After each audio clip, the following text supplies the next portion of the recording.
You thought hatred kept him clean. As long as he hated the system, he could never become it. But Johnny didn't escape corruption. He just rebuilt it in his own image. Johnny Silverhand hates Arasaka, and that part is obvious. He sees corruption as a machine that chews people up and strips them down, and then turns them into tools. He sees control, manipulation, hierarchy, and ownership. He sees a system that uses power to decide whose life matters and whose doesn't. So he fights it. He builds his whole identity around fighting it. And that's the setup. But here's what matters. See, hating a system does not prevent you from becoming like it. Sometimes it just gives you a moral excuse to do the same kind of damage. And that's Johnny. He talks like freedom matters. He talks like people should never be owned. He talks like power is evil when it controls other people. But look at that pattern.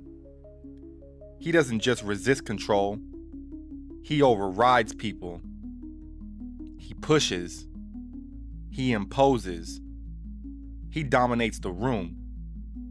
He treats people like they should move with his anger, with his pace, and with his mission.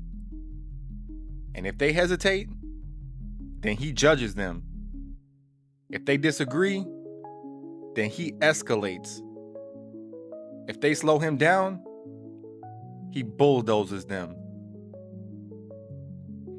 And that's the mechanism. See, Johnny thinks he is fighting domination, but he already has accepted domination as the language of power. He just wants to be the one holding it. And that lands harder than people want to admit. Because you've done this too. You said you hated being controlled. So the next time you felt cornered, you made sure no one could control you again.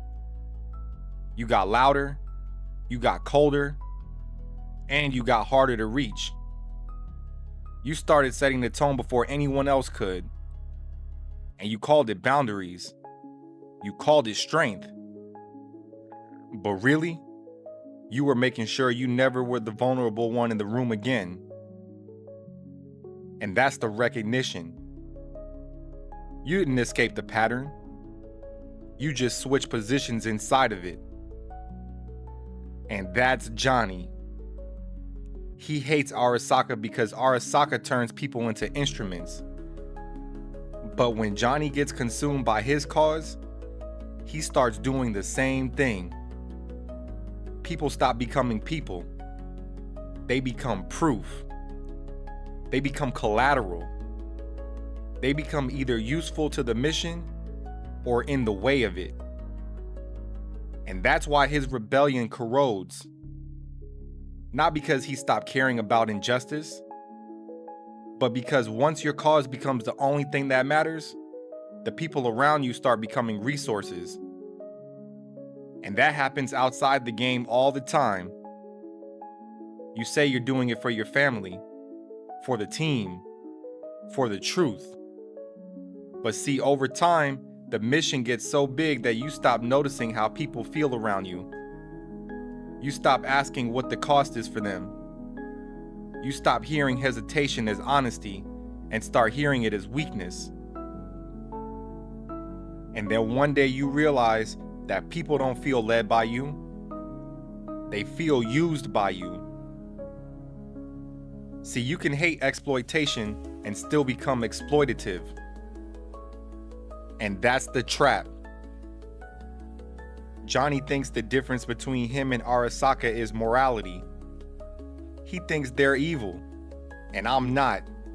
So whatever I do against them is justified. But that logic is exactly how corruption survives. Because corruption does not always begin with greed. Sometimes it begins with moral certainty. And sometimes it begins with the belief that your anger is so righteous, your cause is so pure, and your enemy is so disgusting that normal limits no longer apply to you. And that's when you stop checking yourself. That's when you stop noticing that your methods now look a lot like the thing you said you despised. And see, Johnny didn't become Arasaka in scale. He became like Arasaka in posture. And that's the real point. He learned that power works by imposing, by pressure, by consuming. He rejected the owner, but kept the operating system. And see, once that happens, rebellion stops being freedom. It becomes imitation with better branding. And that's why this matters. Because see, a lot of people think that they're resisting corruption when they're really just reenacting it from the other side. They think that opposition automatically makes them clean. They think hatred is proof of moral distance. But it isn't. And you can stand against something for years and still let it train you. You can fight control for so long that control becomes the only language that you trust. And see, he didn't just fight for what he hated, he absorbed it. And if that feels uncomfortable, then it should. Because the scariest version of corruption isn't when you join the machine. It's when you become it while still calling yourself the resistance.